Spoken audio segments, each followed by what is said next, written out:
একজন গরিব কৃষক যে অনেক কষ্ট করে তার সংসারটাকে চালাচ্ছিল এক বেলা খেয়ে। কি গো, বসেই থাকবে ঘরে? যে একটা দানা পানি নেই, কি খাওয়াবো? এইভাবে কি সংসার চলবে?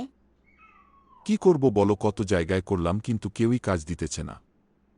এই কথা বললে তো আজকে আর হবে না, কারণ আজকে ঘরে চাউল নেই, যেখান থেকে পারো বাজার করে আনো।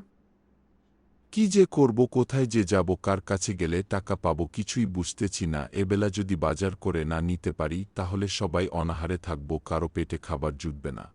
কোনো একটা বুদ্ধি আমাকে বের করতেই হবে, যদি বের না করি তাহলে কোনোভাবেই সংসার থেকে আর চালানো যাচ্ছে না। হ্যাঁ হ্যাঁ, মনে হচ্ছে আমি একটা বুদ্ধি পেয়ে গেছি।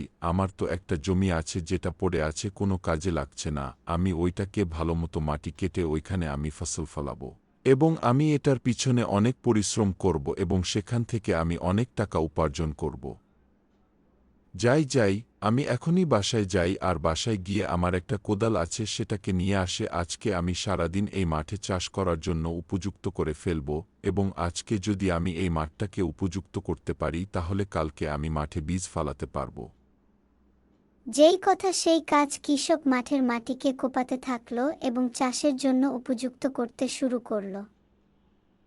কি মজা কি মজা, আমার কষ্ট সফল হয়েছে। আমি পেয়েছি এই নষ্ট মাঠটাকে চাষের উপযুক্ত করতে, এবং চাষ করে আমি প্রচুর পরিমাণে ফসল করিয়েছি। আমার দিকে প্রভু মুখ তুলে তাকিয়েছে, আমি এখন এই ফসল বিক্রি করব।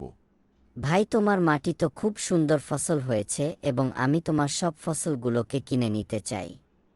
ঠিক আছে, আমি অবশ্যই আপনার কাছে আমার ফসল বিক্রি করব। এখন তাহলে যাই, ভালো থাকবেন, বাই। কি মজা, আমি অনেক টাকা পেয়ে গেছি, আমার এখন অনেক টাকা।